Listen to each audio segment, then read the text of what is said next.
Hi everyone, Brindley Little here from Your Land Partner and Property Developers Academy, joined today again with Richard, also co-founder of Your Land Partner and Property Developers Academy.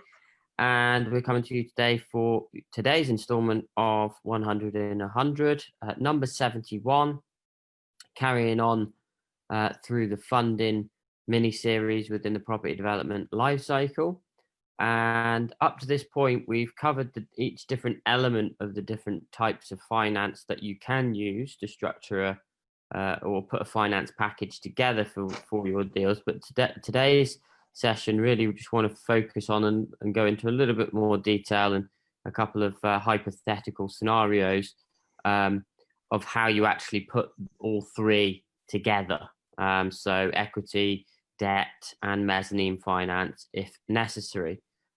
We've discussed them each in their own right, but now's the time to sort of put those three pieces of the puzzle together to ultimately fund 100% of our projects, and then how that looks then for moving that forward into a kind of a repeatable model if you can. That's generally the easiest way of trying to build something that is scalable.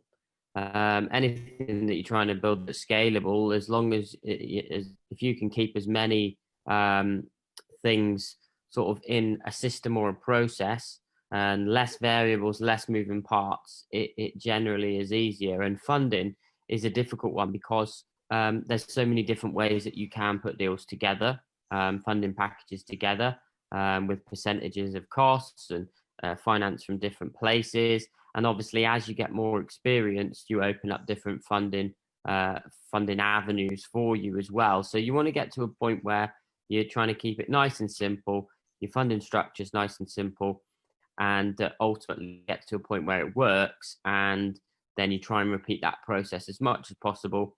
And the more you do, then hopefully you're getting better rates on your finance, but you're keeping the structure the same. So Richard's joining me today for this session and just to discuss how to put it all together, really.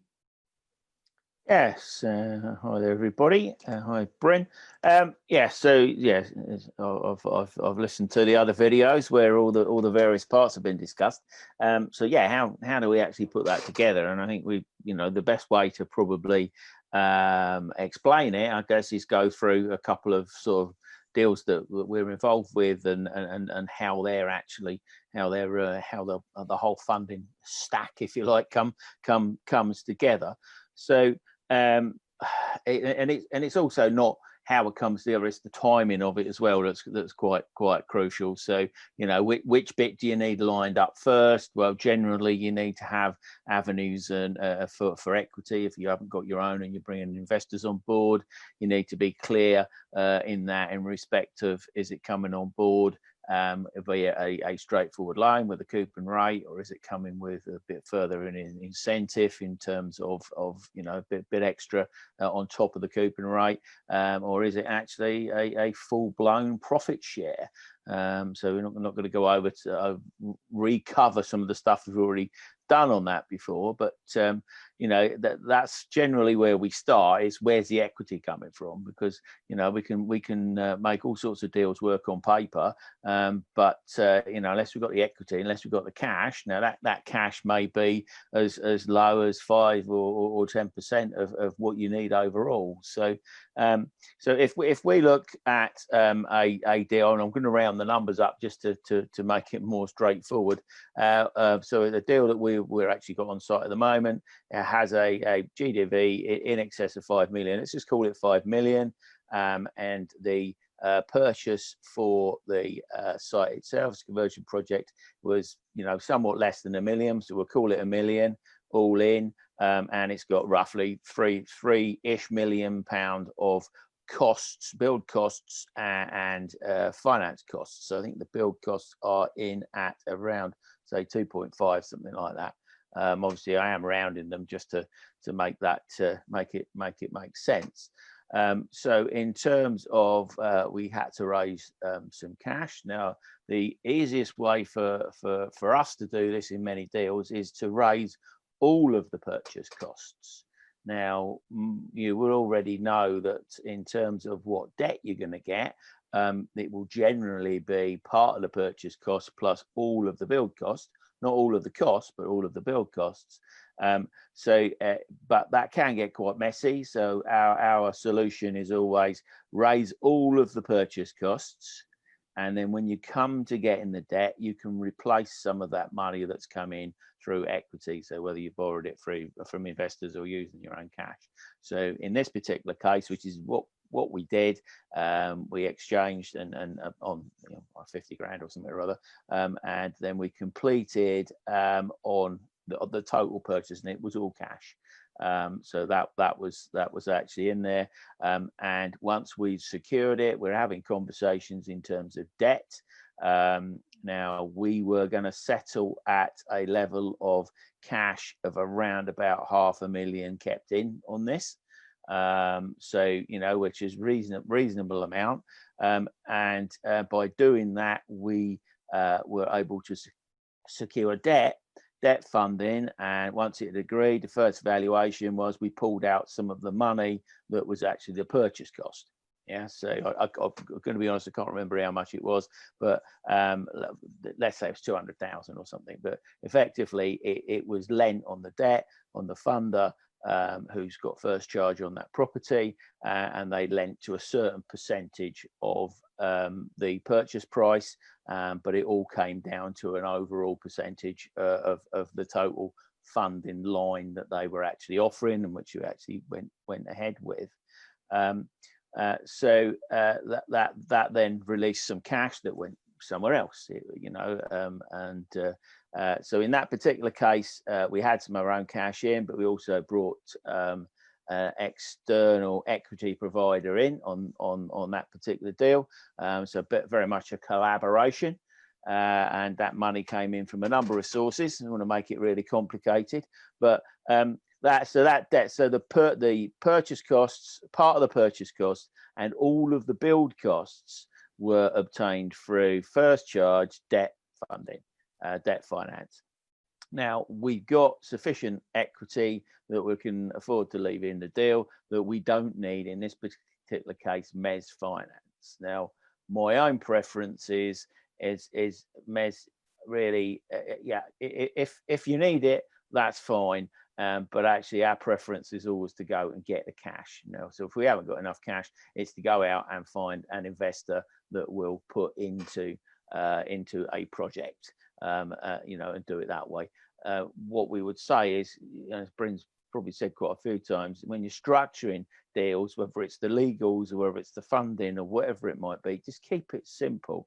So the more lenders you've got, the more people you are borrowing from, so the more investors you've got perhaps providing the equity, if you've got mezz finance and you've got the main debt as well, the senior debt, you're starting to get a lot of moving parts now. And obviously, the more moving parts there are, the more management it needs, etc. So we want to try and keep it simple. So for us, if it's equity partner in some sort of way, our preference is more of a collaboration based on a coupon rate.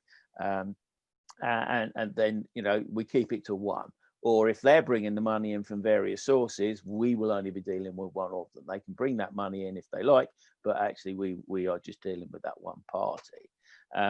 So, and as I say, in this particular case, we haven't got any projects on, to be fair, that where we use mezz finance. We do understand the benefits of mezzanine finance. It's effectively stretching your equity. But what I would say is, when you're in times when of more uncertainty, mezz finance, it becomes a lot riskier. So those people offering mezz finance, they want a lot more for it. It's not the cheapest sort of finance anyway. So we actually sort of find that if you've got a good pool of investors, and we work with a lot of people that have got, a reasonable, decent size pool of investors, then sometimes the actual equity finance is as cheap, if not cheaper, than what mezz can cost you. The other issue there is you're bringing in another layer of charge. So again, not to go over old ground too much, but the senior debt's taking the first charge.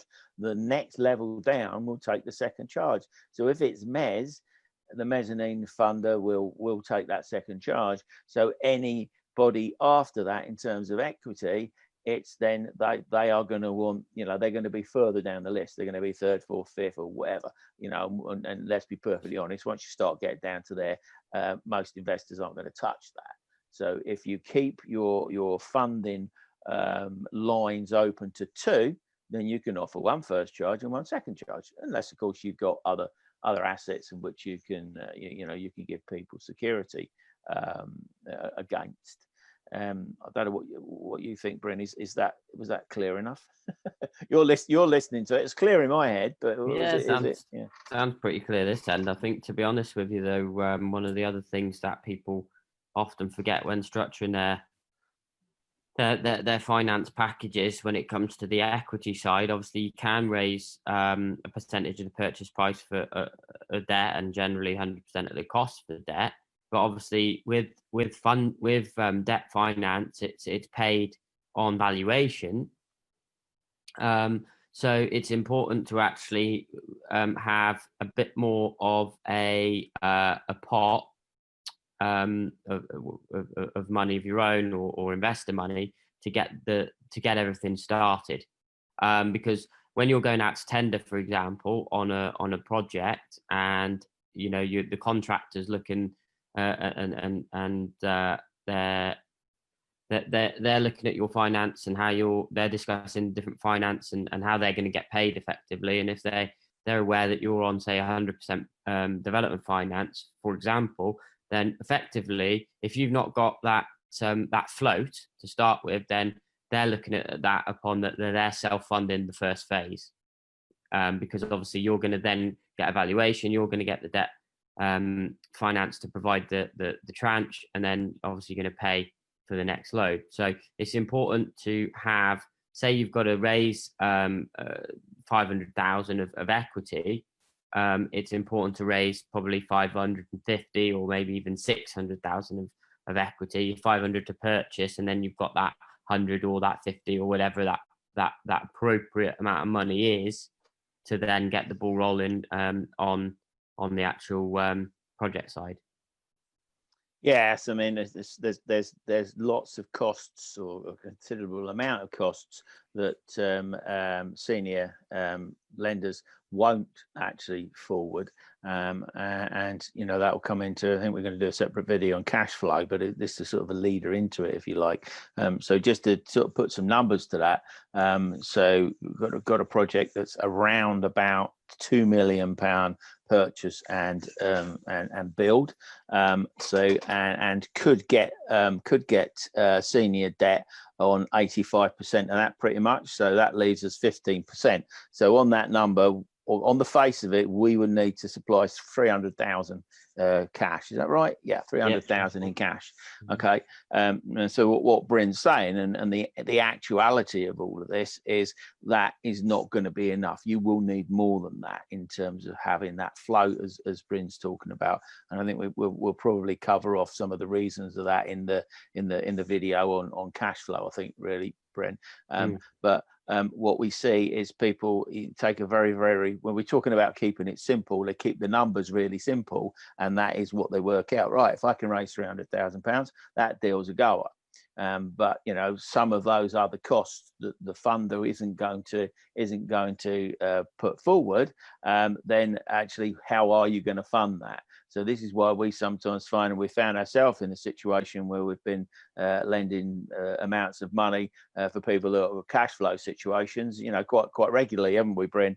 Where people are sort of, we're 40 grand short, we're 50 grand short, and it's because of an accumulation of small amounts of fees. So one of the things that we would always say to people is, how are you going to live off of this project? Now, I know there's a number of people that go out there and think that they're just going to be able to draw project management fees out to pay for themselves. And project management fees, to a degree, a very small percentage are eligible costs. So the funders will look at that and say, yeah, that's okay. But if you think you're going to draw quite a decent sum of money, a few £1,000s every month to sort of pay, £4,000 or £5,000 a month to actually pay for your living expenses, that is not likely to be considered an eligible expense, even if that money is in that £2 million cost. That doesn't mean to say when they get down to the details and once the actual applications go in and you start putting time programs and costing what am I trying to say? Costs forward, then that will be scrutinized, and it's going to say, well, actually, let's dig down into that cost. You've got, say, professional fees, you've got project management at 6% or something like that, where they're probably not going to wear that, because especially if you are personally drawing it, are you a project manager? I mean, that runs into all sorts of other issues of whether you actually get the funding anyway. But I think what we see is people just not thinking they need as much equity as they really do. There's all sorts of things, as I will touch on more of those probably on the next video. Is there's things like bonds, what we call APCs, and as I've sort of said, some professional fees, etc. They just don't, they will not forward them. And the other thing is, depending on your funding terms, are you actually getting a payment of you've put in for £200,000 payment from the funder? They've had a look at it. Yes, it's 200,000, but are you getting 200,000, or are you getting 200,000 less some costs? So that 200,000 could quite easily become £195,000. You've got to find that £5,000, because if you've done £200,000 of the work, chances are somebody is going to be expecting £200,000. There's all sorts of things we can talk about, retentions and stuff like that, which we'll probably go into when we talk about cash flows. So there are ways that you can adjust it, but the main point of this is, as Bryn said, whatever equity you think you need, check it, and actually you're probably going to want 10% or even a lot more than that. And if you start a project and your contractors or your subcontractors sort of think that you're a bit tight on cash and you're never paying them when they're there, then all of a sudden they'll be suddenly finding reasons they're not there, and they'll be finding reasons for variations or extras, as most people know them, and that's what happens. The reality is, you've got to make sure that stream of cash is there. And the other thing that is, if you've gone out and you've raised money from investors, it's very difficult to sometimes go back and say, oh, I haven't really asked for enough money. Well, why is that? Why haven't you? So you can lose credibility. And if you try and get the money from another source, how are you selling them? What figures are you giving them? How are you, so it's very, very important, get that equity lined up and make sure that you've got a good estimation of what you need plus a little bit. So contingency on your equity, really. And that will make the whole process of the funding with the senior lender much easier. But just to sort of reiterate, as soon as you add a MES funder in there, it does become more complicated. There's some great MES funders out there. There absolutely are, and they will allow you to stretch your equity a lot further. But just be wary that you've got another layer of people to talk to, another load of paperwork, another load of fees, etc., etc. I can't say anything overly more positive about MES than it is. Yes, sometimes it works, but our preference is don't go anywhere near it from our point of view. But then, to be fair, we probably don't need to. We can raise the equity if we need to. Yeah, I think that's the key, really, in the summary of the structure of the finance package, is keeping it as simple as possible. 2 parts are better than 3. And keeping the equity as simple as possible as well, whether you're raising that from 1, 2 investors or multiple. It's how you're going to raise that and how that's going to come into a SPV, or how are they lending it to you personally? Are they lending it to somebody else that's then you're only dealing with one person? So it's trying to keep keep that as simple as possible as well. So you're only really dealing with, say 1 or 2 points of contact with regards to your running the project all the way through, really. So yeah, that's a bit of an idea and a couple of examples of how you can look to structure your deals. But I think one of the main takeaways, which we'll build on during the next video in cash flow, is that to always raise a little bit more than you need, certainly on the equity side.